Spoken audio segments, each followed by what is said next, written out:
Hello and welcome to the Bellingham Real Estate Podcast. I'm Paul Balzotti. I'm here with Blake Lester. Welcome, Blake. Thank you.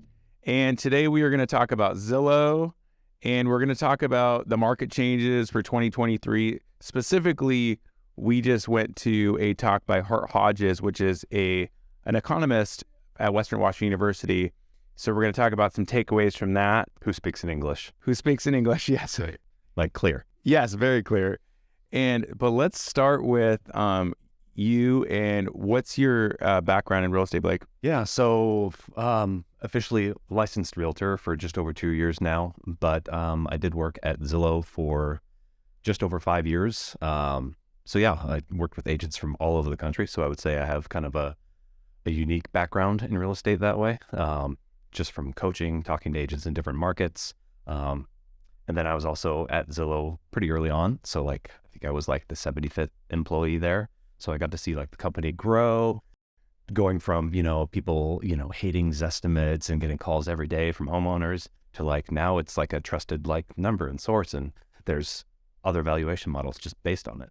Yeah. Yeah. It's definitely a cool experience to kind of be in that startup environment and growing. Yeah.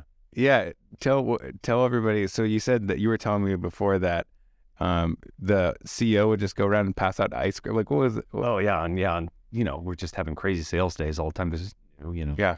And it was product that was working. But yeah, on busy sales days, the CEO would come around with a big old cooler, on wheels full of ice cream bars and hand out, ice cream. It's pretty funny. We're like in like these like ramshackle desks that they had put together. I think they were leftover office furniture from whatever company was there before. So yeah, it was The startup days, basically. Oh, for sure. Yeah.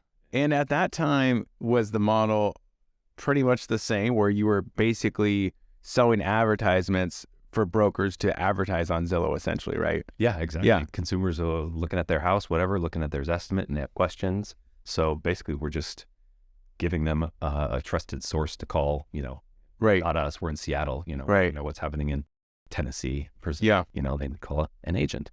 So yeah, agents just buy those spots and get those calls. Yeah. Yeah. So you were selling zip codes effectively. On all the different iterations of that, originally it was one agent per zip code, then it was 3, then it was 20, back to 3. Yeah. You mentioned that the estimates come a long way, and it's something that everybody looks at now. What is your kind of general, being somebody who worked at Zillow and understands kind of what they were doing, what's your impression of it then versus now and in general? Yeah, I mean, even while I was there, it was cool to see it evolve because, they were kind of a little all over the place from the start, and that generates traffic, that generates news articles, things like that. But it also has people calling in angry about it, right? Because they're way off. So, from the start, it was, coaching people on how to make it more accurate, and then also letting them know they need to talk to somebody local, like an agent who could actually give them a realistic number. Because like I said, Zillow's in Seattle, and a home in Tennessee, we're not going to know, if you have a water view or, what the neighbor's house looks like, or, they can look at aggregate data and make some guesses, and it's just cool to see how it's evolved. And like I said, to see all the other valuation models out there who've decided like, oh, this is like a viable thing. And this helps people, at least kind of get a starting point is how I always thought of it. I think a lot of realtors have always hated Zillow. We got those calls. Yeah. Yeah. Because, first off, they're taking in a lot of they're attracting a lot of leads, which then they're selling back to us. Right. Which is frustrating to a lot of brokers. And then also the Zestimate, getting sellers completely off on maybe what their home might be worth. Now, I think a lot of realtors, hopefully, and I think we're basically both saying this, it's not the enemy. It's not anything like that. And we look at Zestimates and those auto evaluations from Redfin and all the other companies, and it's just a tool, right? It's just like it's a data point. Yeah, it's like a data point. So we look at those now too, not to do our comparative market analysis, but we have, if you go to, if you went to your website right now, blakelester.johnlscott.com. Plug. Or you go to our John L. Scott websites, there's a home valuation tab that shows you the Zillow Zestimate, but it shows you a couple other auto valuations as well. And we look at those too when somebody gives us an address, because it gives us a quick opportunity to just go, okay, it's probably in this range based on the square footage in the neighborhood. But of course, we'll list 3 auto valuations, which all are going to be different. Right. Give them the spread. Yeah, and most of the time it's within range of those auto valuations, but sometimes it's drastically off. Right. They don't also know your floor plan, the condition, all those other things, which can make huge swings.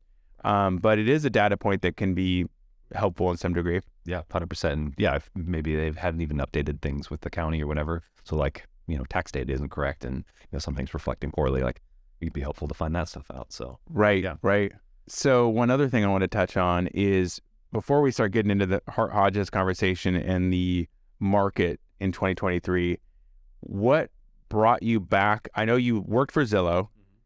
You and your lovely wife moved into a van, or moved to Mexico before you moved to Bellingham. So explain that. That's a great story real quick. Yeah. So I'd gone to Western a while back, moved to Seattle, got into the tech industry and worked there for a while. And basically just kind of got fed up with the city, just kind of fed up with, downtown Seattle life, and decided we needed to be kind of out in the wild for a while. So yeah, we sold our house, sold pretty much everything that wouldn't fit in a small storage unit, and just drove around Mexico for a year. I mean, the plan initially was to do 3 months, but our budget kind of just kept going because it was super cheap. So we just, cruised around. And then I talked her into coming back to Bellingham because we'd always wanted to be here. And then we opened a yoga studio kind of over in the Columbia neighborhood. So that's kind of what takes up part of our time. But yeah, loving Bellingham, super stoked to be back here. It's got everything. When you were living, or were you guys staying in the van the whole time, or did you stay in hostels and things like that? We did, like, every once in a while we get like Airbnb or whatever when we really needed AC or something like that. But I mean, for the most part, I mean, if we were in a small Volkswagen, Vanagon, I'm sure people know what those are like. But you're also in Mexico in the warmth, like, so you're outside all the time, swimming in the ocean every time. Did it not feel not safe at any point? Kind of. No. I think that's kind of a misconception. I mean, anywhere, if you do the wrong things, can feel unsafe. If you're doing the right things, like, no, it's great. Yeah, well, I'm glad you did that because, a lot of people like us with little kids don't do things like that. Oh, yeah. And that leads me right into, we're at this workshop, I would call it, with the Whatcom County Realtor Association, with Hart Hodges, Western Washington University professor, talking about 2023, the market, the national market, the local market. Want to reflect on that a little bit. Speaking of, how things have progressed, you get married, you guys have a yoga studio, you're now been full-time realtor for 2 years, but in order to make it to this Hart Hodges workshop, you had a special guest with you, right? Yeah. So we're doing juggling everything. So, my 7-month baby Bo came along with me. Yeah, he stayed awake for most of it. He fell asleep halfway through, but like you were saying, it was important to be there though, because I think this is just kind of a very interesting time in real estate, and like everybody who's in the market knows that. It was just cool to be there and kind of hear the national perspective that he provided, and then also some of the local stuff is just super cool. Well, and your baby was very well behaved, which was impressive. Oh, yeah, he just chilled. Yeah, he's great. We just bounced to the back of the room. Yeah. That everyone's going, look how adorable Blake is. It was good. Now I need to start taking him to more open houses. Exactly. Yes, indeed. You probably would attract more clients for sure. So what were your biggest takeaways from his presentation, just to share with everybody? Yeah, I think kind of one of the biggest ones, and is we've been hearing a lot from lenders lately just about interest rates. And obviously, if you are in the market, interest rates are on your mind anyway, because of kind of how crazy things have been, the fluctuations.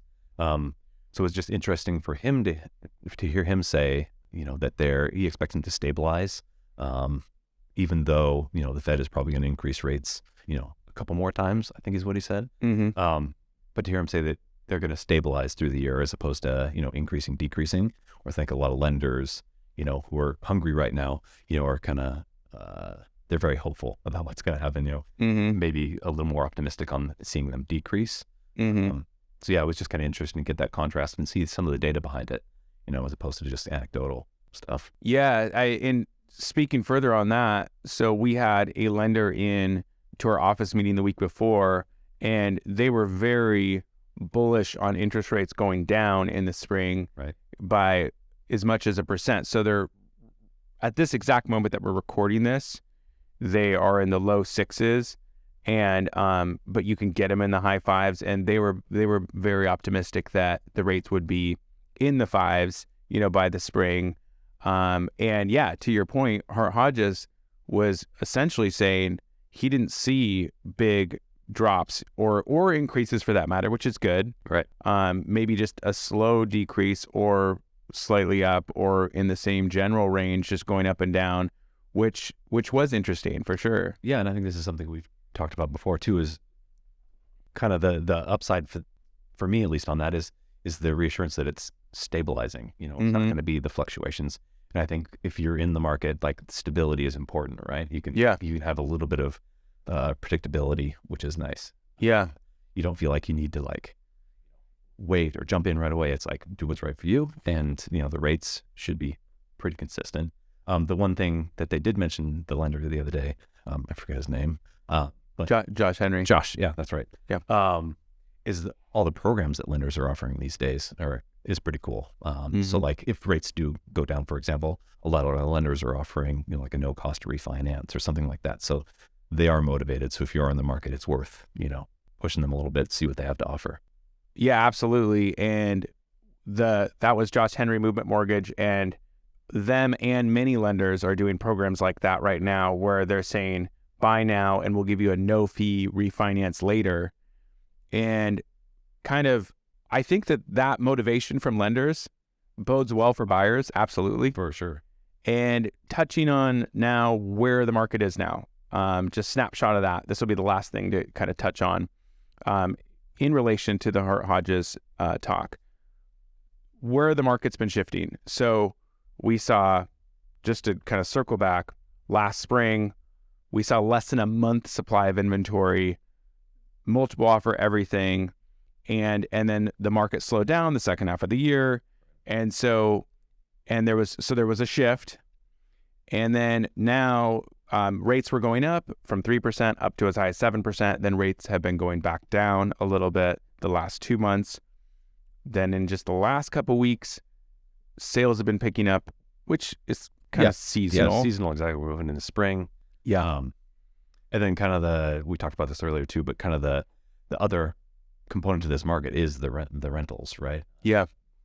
So it is kind of interesting to see, or from what he showed, that rentals have been increasing, but now they've kind of stabilized, but he doesn't expect them to go back down, which is kind of interesting, because I think a lot of people expect, with home prices coming down a smidge, that maybe rental rates would as well. Yeah. But especially just with the Bellingham, Whatcom County market, like, the demand is there. So I think, from what he said, that they're going to stay and then probably go back up eventually. So the takeaways then would be, things shifted, sales and prices dropped on home prices the last half of the year. Rental rates, I don't think that they have dropped at all.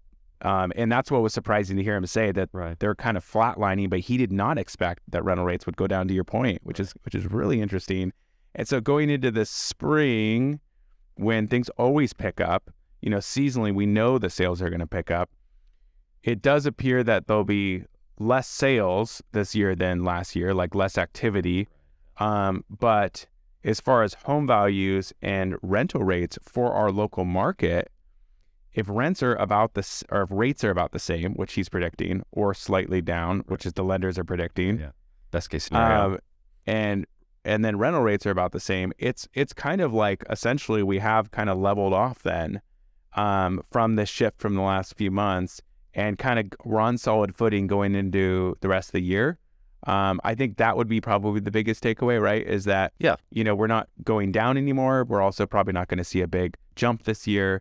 There's probably not going to be big changes as far as in values or rental rates this year. And it feels like, if you're a buyer, there's kind of some reassurance there, in my opinion. That stability feels good. And I don't know, what do you think from a seller's perspective? I think from a seller's perspective, if you're buying and selling at the same time, then it doesn't really matter, right? Because, you could, if things go up a little bit, then it equals itself out. It's like monopoly money moving back and forth. But I will say that it just really depends on who you believe. If you believe Hart Hodges, that rates are not going to go down much more, then now's as good of any time to sell. If you were just selling and not buying, but rates do go down, when rates go down more, home prices go up. If they're in the mid fives this spring, That's what you're predicting. well, I mean, if that happens, then it would be a little bit more of it'd be more of a seller's market this spring. Right. So, but we don't have the answer to that. But certainly does not look like there's any indication that that home prices would be making a big drop. No, especially in this area. Yeah, not in our market. It already has dropped 10% since last summer, approximately. Maybe in the outskirts on the upper price ranges, we could see, in the outer skirts of Whatcom County, we could still see some softening. But certainly in Bellingham, it's just always gonna be a costly place to live. Yeah, great place to live. Well, thank you for. Do you think it's better than a van in Mexico? You're saying? Potato. It's very different. Yes, exactly. All right, fair enough. Well, thanks for sharing a little bit about your story. Thanks for bringing your baby to this Hart Hodges thing, and then reporting a little bit on that with us today. Thank you for listening or watching, you guys. You can reach out to Blake if you have any buying and selling questions or Zillow questions, or yoga questions. Yeah. With their yoga studio. And cheers, guys.